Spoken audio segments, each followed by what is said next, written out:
like to welcome you to the Jayhawk Inc. division, which is our general books division. Also houses our campus print-on-demand and copy service. We're pleased to continue the series of faculty book talks with the Center for Russian, East European, and Eurasian Studies. And to welcome our speaker today, here is Edith Close, Director of the Center.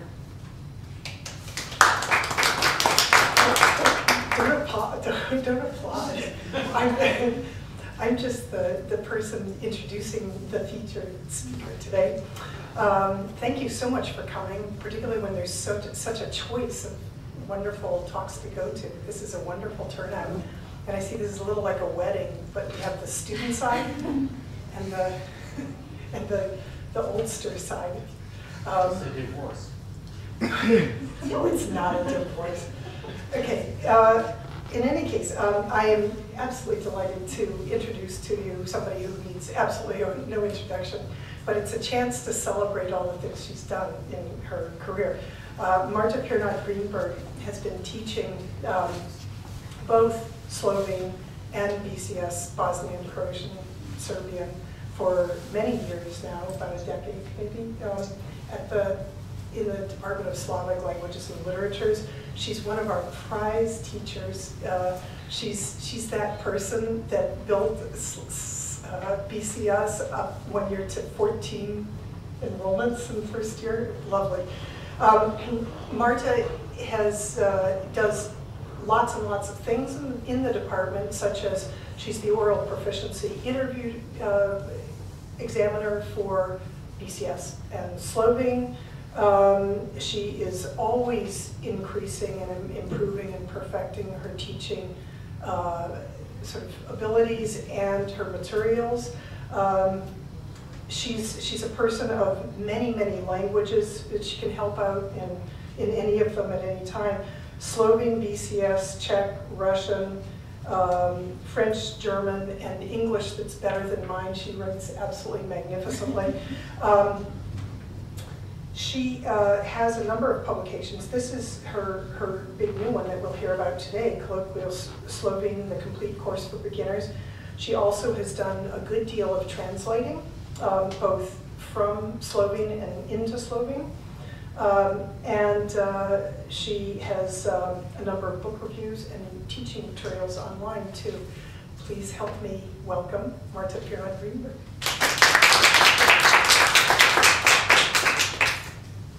Thank you for this, Edith, for this lovely introduction. And thank you everybody for coming. I have my cheering troop here, some of my students who are probably going to be hearing this probably for the God knows how many, which time already I'll tell probably things that they have heard about, because I talked about my book through the entire time while I was working on it, and we were kind of and they've been just absolutely delightful in taking an interest in it, being excited about it, and actually the idea for me to write a textbook has come, I think, also from the students.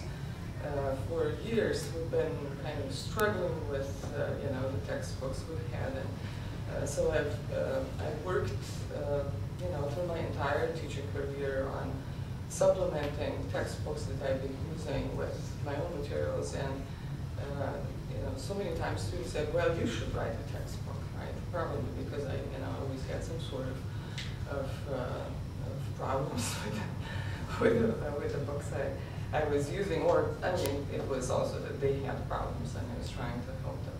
So anyway, thank you so much for coming, and to Chris for organizing this, and for Jayhawk Inc. for having us.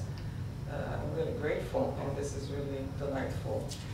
I'm delighted not only to present the textbook, which came out a couple of months ago, so it's, the excitement is not, was not really that new and fresh anymore, but I guess today it kind of went up again.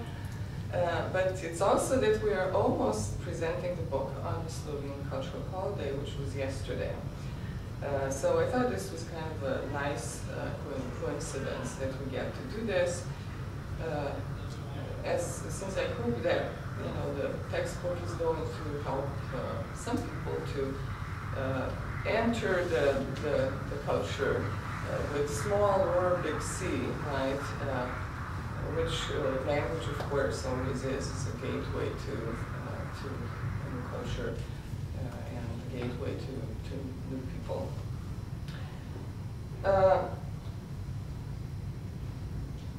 Colloquial Slovene is part of the Routledge Colloquials series, which now I think includes almost 70 different languages already. Those are courses. They're called complete courses. Why they're called complete courses? It's not that nothing is missing in it. There are probably things that are missing, but they come so that they be self-contained and sufficient for self-study. So somebody should be able to have all the parts and support to be able to study the language on your own as much as that is possible. I mean, anybody who has studied language knows that that's a very difficult thing to do. But as much as we, as much tools that we can give to the learner, that's what this course is supposed to be. So it comes not only as a book, but it comes also as two CDs. So the audio part is obviously the crucial or indispensable part of it if you're going to study the language on your own. So you really can't do it only with the book. Well, being part of the series has its great, advantages, but it also, of course, has disadvantages. That comes in a series is that the format has been established, kind of length, the layout, what general sections the book or the course needs to have, kind of also general approach. But on the other hand, there was also, I think, quite a bit of flexibility that the editors have shown me, and so I think that nevertheless I was able to realize a lot of my own vision for what I wanted the course to look like. I have worked with this with colloquials, or at least with one of them for BCS in my classes for many years. I've also looked at other Slavic colloquials particularly, and so I was pretty well familiar with what the format is and what the series, what other colloquials are like, and they're quite different. There is really not that much uniformity. I mean, they all pretty much look like this. They'll have even the covers. At some point, they had the ones we were working with in BCS. And I think they had had a period where they would have buildings or gates or something like that. So there was a theme to the cover, and that doesn't seem to be the case. I mean, I got the choice of I think 6 different pictures, and then I chose one, and this one somebody noted that looks like Los Angeles. I mean, it's Ljubljana at night. But I had several reasons why I decided on this one. There was one who featured a castle. There was one with some natural phenomenon that's kind of special to Slovenia. And then there was one that looked kind of it was a window with the flowers and an old bicycle underneath. So I don't know what that was supposed to say, like this little quaint place, which I didn't want that to tell that. I wanted to tell that Slovenia is also urban, which it's mostly urban now. It's this is also my favorite city in the world, so I think that I chose the appropriate cover. It was it was meaningful to me, and hopefully that's that's meaningful and it's talking to the user as well. So those were kind of things that those are kind of you know, good and bad parts of writing a book or textbook in a series, right? I mean, if I just started, but most textbooks do come in some sort of series, you know. So, you know, on the other hand, I don't know that I would necessarily choose this series, you know, if I had all kinds of things available, but that's really not the reality, you know. Well, let's face it, Slovene is a language of a little bit over 2 million people, and not that many materials are really available, and even less it's going to be the case that we can you know, have something that's going to have worldwide reach like Colloquial series has. And that was one of the most attractive parts, not just because I wanted to be, you know, famous everywhere in the world, but simply because there really there aren't readily available materials for English speakers that I could recommend. People would come to me regularly, you know, I'd like to learn Slovene, you know, what can I take? And I seriously, I didn't have a thing that I could recommend. But we have good, you know, reference grammars. My husband wrote one, and there is another one by Peter Harity that was also published by Routledge. You know, these are all the things that are, you know, something that I could recommend with good conscience. But there wasn't really a textbook that I could say, you know, I could send you, and you know, this is. There has been not a significant amount of materials developed in the country in the last 20 years, which, you know, are to some extent useful to me for teaching in class, and they all were developed for classroom use, and mostly also for use in Slovenia, really not for use, you know, and even less for somebody that's going to use it by themselves, right? Because you do need explanation, you do need. So there just wasn't anything. So, you know, that's why this was attractive offer to me, and it really came as an offer. It's not that I sought the publisher, but for some, you know, I don't know what kind of luck that was, that somebody found me, and first actually publisher suggested that, and this comes as, it says somewhere, on the line it says new edition, on others it says second edition, so which tells you that there was another Slovene colloquial before this one. It was written by somebody who, you know, I seriously, I think I thought I knew most people who work in the field, but I've never heard of that person, and I'm not anybody else that from the field, so I don't know how that person came into writing a colloquial.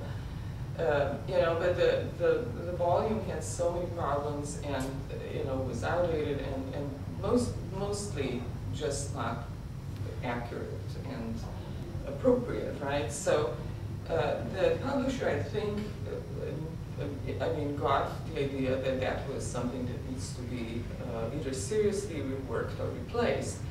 So they came to me to, if I would be willing to correct that volume. And I'm looking at that, and there just wasn't really much that I could do with it. I mean, I said, I mean, that would need such serious work that I don't know how even technically we would work out the copyright, or, you know, how we would assign authorship to at the point, you know, when I would completely rework the volume.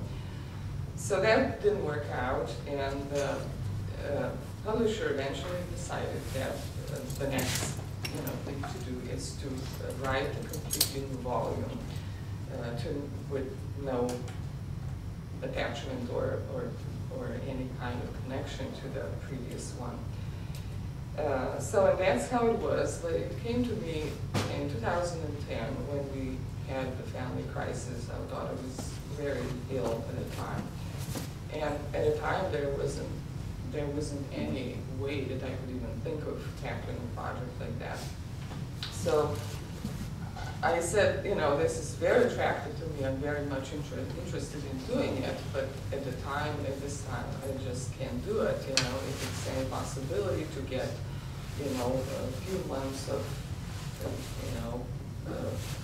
wait, and then, things improve and I can get back to, thinking about a larger project.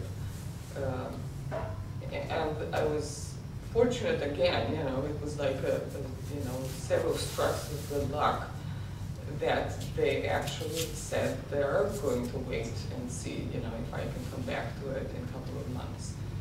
And so, of course, the biggest fortune of all of it is that our daughter recovered and I was able to actually get down to work eventually. So I started working, no, that was not in 2010, I didn't tell you right here, it was in 2008. And so in 2009, I had a contract for the volume and started seriously working on it in the summer of 2009. And basically, mostly work on it during summer and winter breaks. There wasn't really much work done, probably a lot of thinking, and it happened probably as I in most unlikely places. So really not at the desk, but I'm walking or doing something completely unrelated. So probably a lot of thinking during the time, but work mostly happened during summer summer and winter breaks. And so it was 2 summers and one winter break that I worked on it, and so here it is. So what are the now? How is this now improvement? How is this new from what was before? What's in the series and what was what exists in let's say in Slovenia, but is really not accessible to the learner elsewhere, because these materials. They have in-house publishing, and they have a center for Slovene as a second foreign language, and they publish a lot. I mean, and of course, when you publish a lot, not everything's going to be, top-notch, but people have this opportunity to, pretty much, if you want to have a textbook, you're teaching, you want to have a textbook, you can. A lot of people have been able to publish, but there is no, and some things are pretty good, but there is no distribution. I mean, how do you get to that? And as I said, really not targeted to specifically English-speaking learner, or even less to a self-tuition learner. So that of course is an advantage to itself. So we have now something that we can actually, go on Amazon or whatever, or into bookstore, and we can get it. That is, from the previous volume, that this one hopefully has accurate information, right? So the language doesn't have mistakes in it. That explanations don't have mistakes in it, maybe, of course, I'm not claiming that it's perfect, but, those are kind of like minimal things that I was going for. But, there were, of course, other things that I was trying to do. One of the things that bothered me with other volumes that I've worked with or that I'm just familiar with is that they don't have really, some sort of structure, either, the volumes or the book itself. I mean, the book does have prescribed parts, and I'll tell you about those, but the volume itself, that doesn't have a logic. Why is this? We have sometimes 3, sometimes 4 dialogues, and sometimes we have, maybe we have a text for reading, and maybe we don't, and the text for reading doesn't have any connection to what we learned in the chapter. So, that bothered me, and that's, I think, doesn't work well. When I use that with students. So I was really going for something that would be structurally solid, that would have some sort of logical, that the learner would be able to see the logic, you know, why this is why we have, you know, more, or at least I would have a reason, you know, that would be beneficial to the learner. Why we have 3 dialogues instead of 4 or 2, or, you know, why we have a reading text in the end. So that was something that I think I accomplished more or less. Another thing is I added visuals, which, you know, the volume is, as you see, small, so it doesn't have tremendous potential for visual aid to the text. But I've always been a great fan of working with visual materials in my language teaching, and it's I mean it just has so many such potential to reach out to the learner, or you know, to speak to the learner, support the text. So I had an option of having things drawn, little cartoons or whatever, and I didn't really care for that much, because I wanted to have pictures, real pictures from the Slovene environment. And I also knew that, you know, technical capabilities are not really great, so, you know, the pictures are small, they are black and white. And then in some other volumes I saw them, they were kind of all smooshed, smeared, and, you know, you could barely make out, you know, what was on a picture. So really not, you know, doesn't have function, it's not aesthetically pleasing.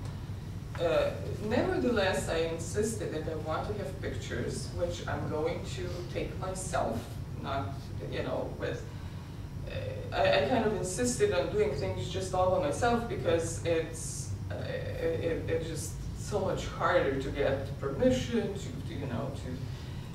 so I thought, and then of course I wanted certain things on pictures, so, you know, it's not that I can just go somewhere and I'm going to, you know, to get what I need. I mean, I had an idea of what would be good, you know, what would support this text, and so I went and took the picture. And thank you again, Chris actually helped one summer. I went on a trip and I took all the pictures for the volume. And I think, you know, that for the most part it came out pretty well. You know, I kind of have a balance of different things. There's some signs, graffiti, things with writing on it, foods. There's some buildings. There are some. What else? I have a plant of some sort. You know, I think I kind of have a good balance. I don't have people because, I mean, again, I have to have probably relatives, because, you know, otherwise I'd have permission for people to be on the picture, so, you know, and that was just something that, but I do have a picture that has a special meaning in the book, and that's a picture of my father in one unit, and that's a unit about work, and it's my father's work. It's something that people don't even do anymore, but it kind of illustrates. I mentioned there that there's, you know, a lot of professions appear in names, just like you're Cooper or Schmidt or, you know, whatever. We also have examples like that, and one of those is a will maker, and my father, who's now 82 years old, is a will maker, and we one time went to a museum. There's nobody, you know, you couldn't find a real working workshop, of course, but there was one in the museum, and my father gets right there, and he starts like he's going to do something, and it was completely incidental, you know, that I was able to snap a picture of him. So that's one person who appeared in the book. So I think, you know, that turned out, I think, you know, I think it's kind of inviting to the learner to have some pictures in a book. And then, you know, I did think through why I wanted to have certain pictures. So, you know, they do support what texts talk about. So, and the learner also kind of gets the sense of place, gets the sense of you know, people or culture or whatever, you know, I mean, whatever we can do to help him, I think, you know, it's good. So I think I count that one of the advantages. And then, of course, the cultural content that's communicated implicitly through the texts for reading, through photos, and through dialogues. And I'll tell you about that in just a minute, once I go through the laundry list of these things that I'm talking about. Another thing was, you know, I think the contrasted approach to presenting the language and cultural information, I think, has worked well. In my experience in teaching languages, and that, of course, is something that's also lacking in, you know, whatever materials are available. I think that really, you know, isn't. I mean, it's an approach like that is well represented, I think, in the reference grammars that I mentioned, but certainly not in teaching materials. So I think that is something that is a plus. I also accentuated the text. Slovene is one of those languages that can have accent placed on any syllable, so it's not predictable. And marking the accent or place of stress became unpopular and fashionable in the last 20 years. We are going for, you know,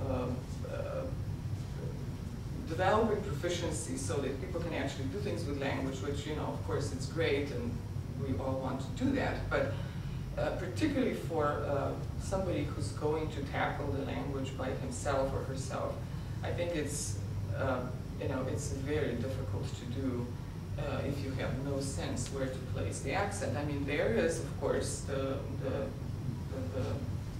listening part to it, but still, I think, you know, it's helpful to have the place of stress marked, and I try to do that in an unobtrusive way, so that you know, if you have the learner really has a choice not to pay attention to that if you don't want to, and if you are, you know, confident enough, or you know, once you don't need that help at crutch, you can really, I think, choose to disregard that, because I did not mark that with any kind of diacritics or anything like that, so marks over letters, or but I did that by italicizing the stress, you know, where the stress is. And so, you know, it's unobtrusive, but if you need it and you pay attention, you can, you know, you do get help from that. So I think, you know, that, I think that works more or less. I mean, my students are going to tell you how that works. Maybe they'll tell you afterwards that I'm saying things that I'm not sure of. So, you know, to tell you something about the structure of the book, the core of the book are the units, right? The 16 units, which kind of aim to develop communicative skills for a whole range of everyday personal and social needs. The units are preceded by a short introduction with some basic facts about Slovenia, its history, language. Then there is instructions for using the book and for the course, and then there's a pronunciation guide. And then after the units, so then comes the core, which is the 16 units, and then after that we have grammar summary, key to exercises, and two-way glossaries and index. So each of the 16 units attempts to develop, you know, certain communicative skills. That's pretty standard. So for particular topics and situations, they are built around 2 or 3 dialogues, which serve examples of appropriate discourse for targeted situations, but also as a vehicle for building vocabulary and understanding how the language works, right? For grammar, word formation, sentence formation. Then they are furnished with lists of new vocabulary, so these are glossaries, which of course does not replace, they do not replace the dictionary, because the meanings in the glossaries correspond to the meaning in a text, while the word, of course, can have more than just that meaning, right? So that's kind of that support, the scaffolding that the learner needs to actually be able to understand the text. The first half of the the units, first eight units also have translation of the dialogue. So, you know, when you are a real beginner, you kind of have to take all the help you can, to get all the help you can get. If I had a space, you know, there are of course things that I would like to change or to add, but of course there was a limited space, and if I had a space, I would probably add translations of all the texts in the back. I also, if I had my choice, would not include the translations immediately following the dialogues, but that was something that I was not able to convince my editor, and she got her way. So I think that students abuse that, or learners abuse that, but you know, that I could not get my way. So anyway, then there, of course, the major language points are explained after, you know, following the dialogues, and you know, usually the dialogues are structured so that, you know, they lend themselves to particular language points. So, you know, let's say I'm going to introduce you to past tense. Obviously, you know, it has to be some sort of narration that's going to be, you know, pretty typical for that language function. Or I'm going to introduce you to, you know, I don't know, certain cases. Of course, we try to kind of, you know, to maybe, you know, find or, you know, work with a text that's going to have a lot of something in, right? So that's kind of a cheating that the person who puts textbook together needs to do. And then, you know, the small format didn't allow for a lot of exercises, also not for, you know, probably all the kinds of exercises that would be optimal, because of course we are limited to kind of exercises that have one answer, because otherwise we can't have the key and the person is going to check themselves. So, and you know, those are not always optimal kind of exercises, or certainly not all the exercises I would like to do with you. But unfortunately, you know, there's limited space and there is that limited format for that. Some of it, I think it's offset or remedied by speaking exercises on the audio part, and I think I'm pretty proud of the exercises I made for the audio, because I tried for a variety of things. I tried to, you know, practicing things that would be really useful, right? Not just drilling whatever, so that I fill the space or that you get some pronunciation practice. But so I think that kind of makes up, you know, some the deficiency in that department. And then, you know, the units are really built around conversations, and they're like that. The first and longer conversation in each unit is a conversation between a Slovene couple and their American guest, which is of Slovene origin. I want to somehow, you know, justify why this person is speaking Slovene. Like in so many textbooks, we find people who, for no reason, are speaking, you know, whatever language. And so, you know, I try to kind of make it into so that, you know, this person would have a real reason. So he's of Slovene origin and he's married to a Slovene wife. You know, so many times I've had this, you know, students are laughing at, you know, situations because they're so unreal. And so I was trying, you know, to make it so that it would have some sort of internal logic. There would be some sort of internal logic to it. So the couple communicates with this guest on a semi-formal level. As at first they only have professional ties, relationship, but they develop more personal relationship through the course of the book. And then of course they communicate informally between themselves. The two other dialogues in most units are usually a conversation between college students, which demonstrates non-formal discourse, and then some type of transaction in a public setting, which is supposed to demonstrate entirely formal discourse. And I thought it was important because modeling a discourse with various levels of formality is quite important, particularly in the language that differentiates, you know, I mean, you probably speak differently to a professor than to your friend, right? I mean, there is a difference in kind of language, kind of vocabulary you're going to use, or, you know, slang, whatever. But, you know, in Slavic languages, as you know, there is always you have to make a difference in verb and pronoun. So it's important that the learner has this experience of, or enough experience with both. And also, I think the switches are very difficult for somebody who doesn't have that in his or her own language, like you don't in English. So it's fairly difficult to decide, you know, what's going to be appropriate. You know, when can I use one or the other? So I think, you know, the variety of this conversations works pretty well for that. The dialogues in private setting, particularly the main one with a couple in the American guest, are connected, and the speakers have a fairly strong characterization. You know, they have developed characters, but that was definitely the hardest thing to do, to write the dialogues.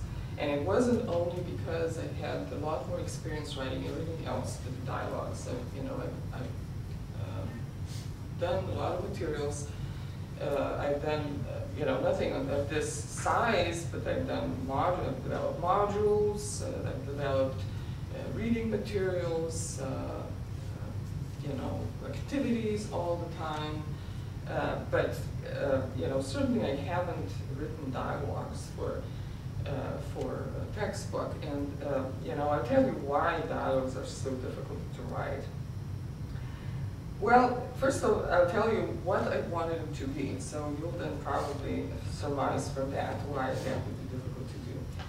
First of all, they had to be authentic representation of everyday Slovene discourse, which is harder to do when you sit down and you want to put it on paper, and you would think, you know, even if you're a native speaker of the language, or maybe even harder if you're a native speaker of the language, because you know all the possibilities, and you have to choose one.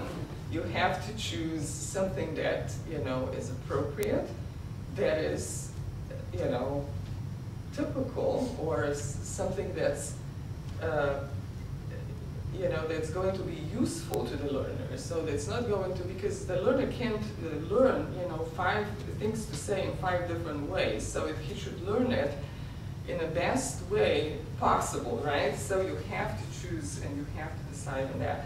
So that is, you know, the dialogue needs to be the kind of text that the learner can and should model, right, in his own speech in a similar situation.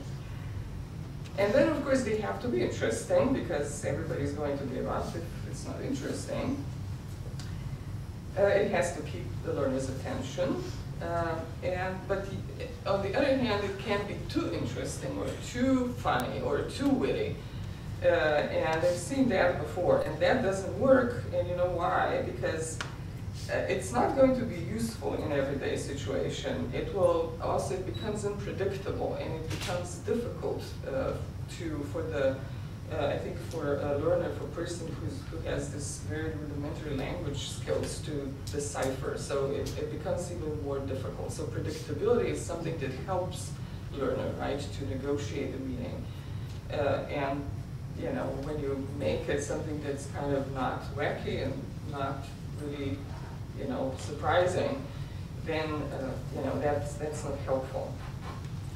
They have to be coherent and convincing. There has to be coherence within a story. So you're not going to say, you know, if this is going to be a running story, and I made this person a family man who has a family back in America, and he has a child and a wife, and you know, and we know all these things about him. I mean, you know, I can't then decide, you know, there's going to be, I'm going to forget about that, and you know, it's going to be.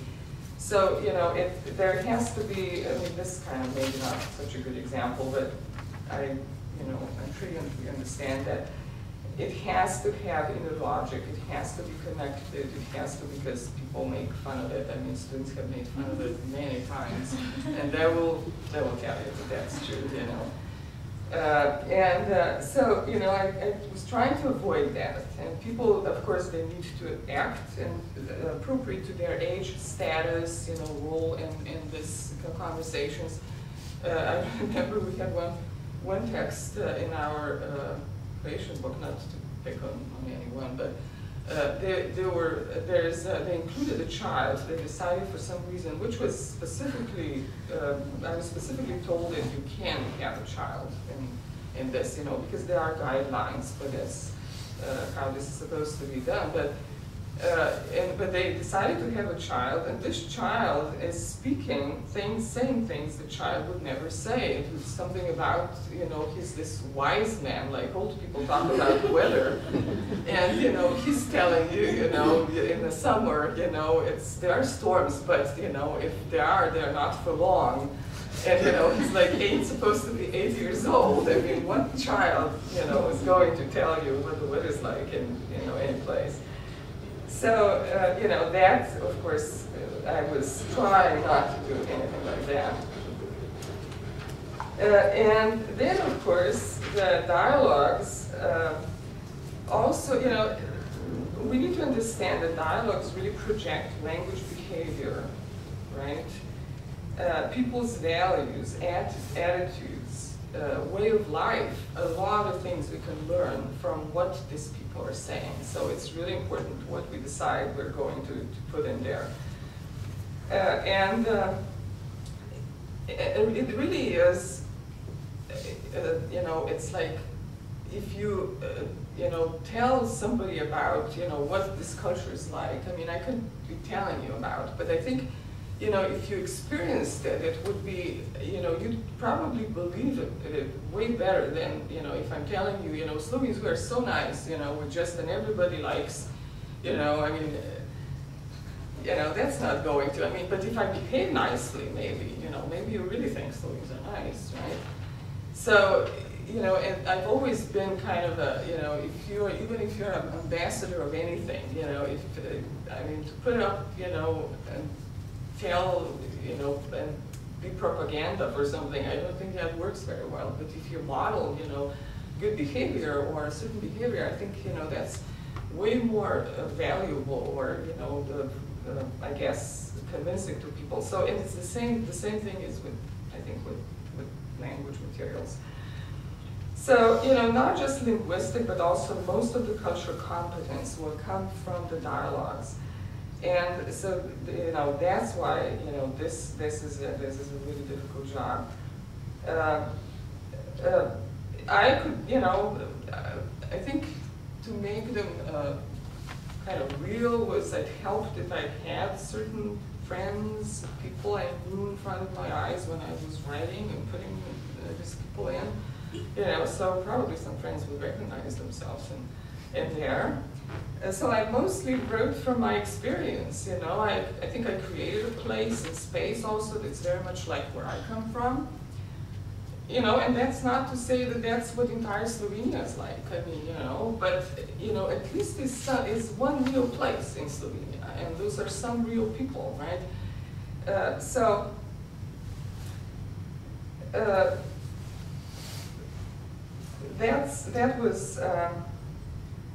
That you know, that I think comes through in the conversation, right? I think really a lot of this information comes through in conversations rather than in cultural or social commentary. I mean, there is cultural and social commentary, you know, and there is just specifically, you know, you tell people, you know, it's not appropriate to shake hands all the time in Slovenia, right?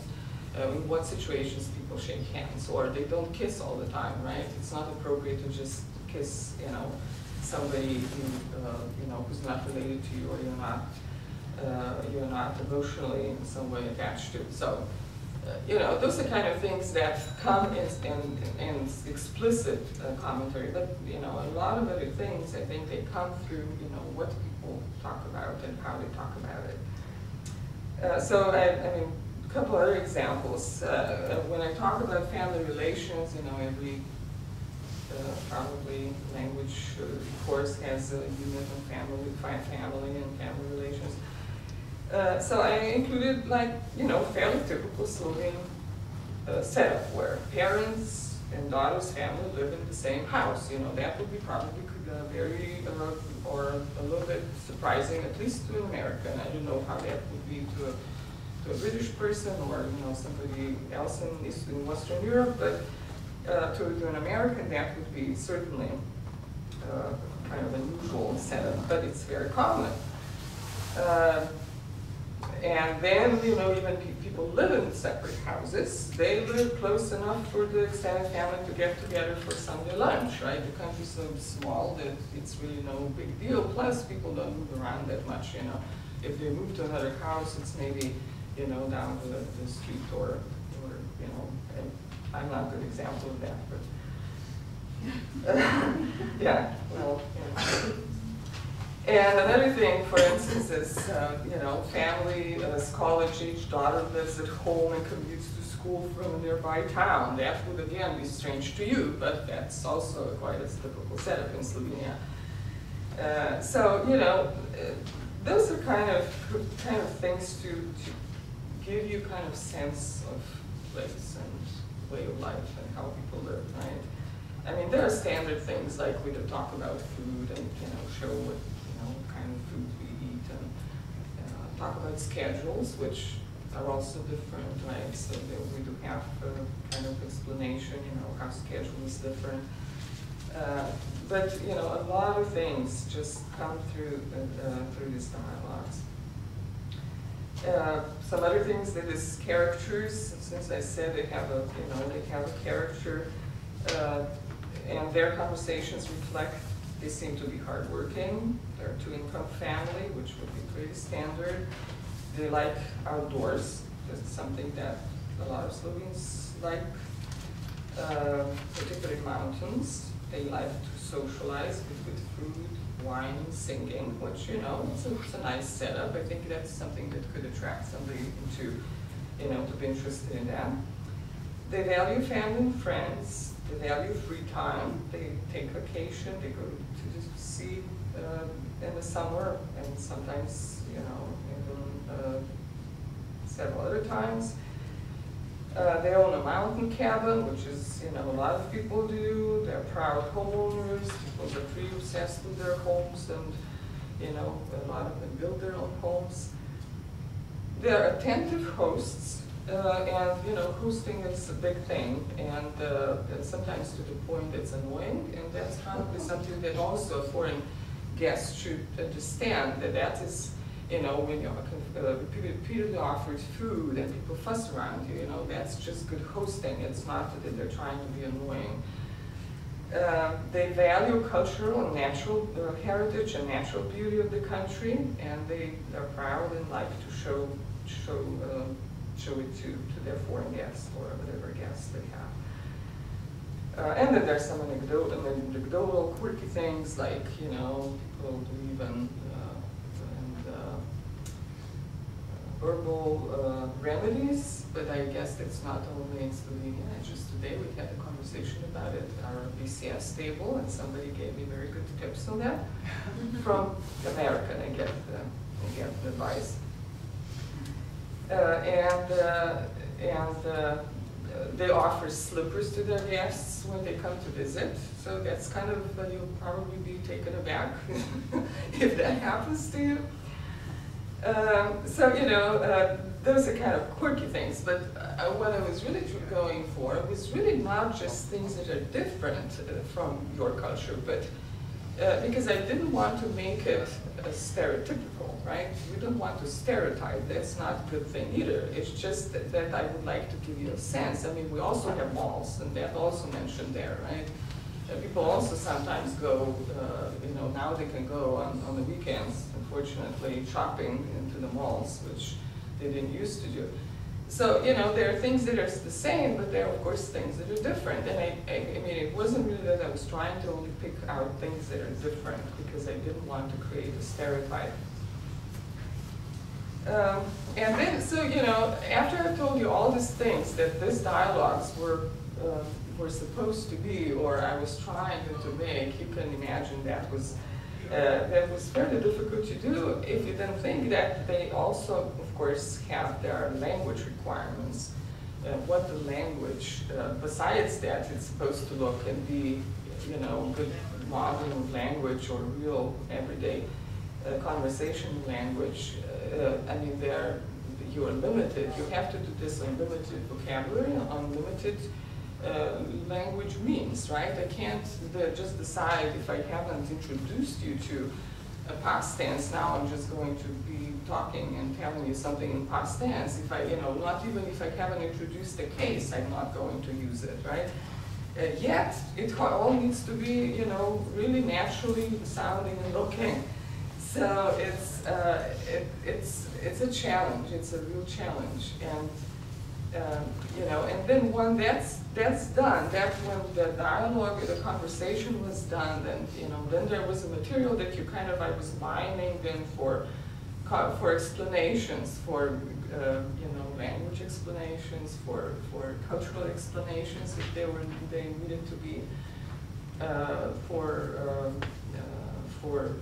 you know, building vocabulary. You can't just use whatever vocabulary you want, because you want to, you know, build vocabulary in a certain topic, right? So you would want to, you know, have some, so that you can actually have skills and building blocks to be functioning in a certain situation, on a certain topic. So anyway, I think I probably have gone way through, you know, my time, but probably I should stop here and kind of just give you the idea, hopefully, you know, what it's like to do this if you ever decide to do it. And if you don't, then you'll be able to at least, you know, be looking for things, you know, what's in there, you know, what is this person doing, so maybe you'll understand the challenges, and, you know, maybe you won't be so critical next time. You find a text that has all kinds of inconsistencies in it, because, you know, it's really, you have to keep track, you know, you have to keep track of every word, of every structure and form you use. You do have to keep track. Does the learner know this, or I have to explain it, I have to account for it. Well, thank you very much, and I think we've got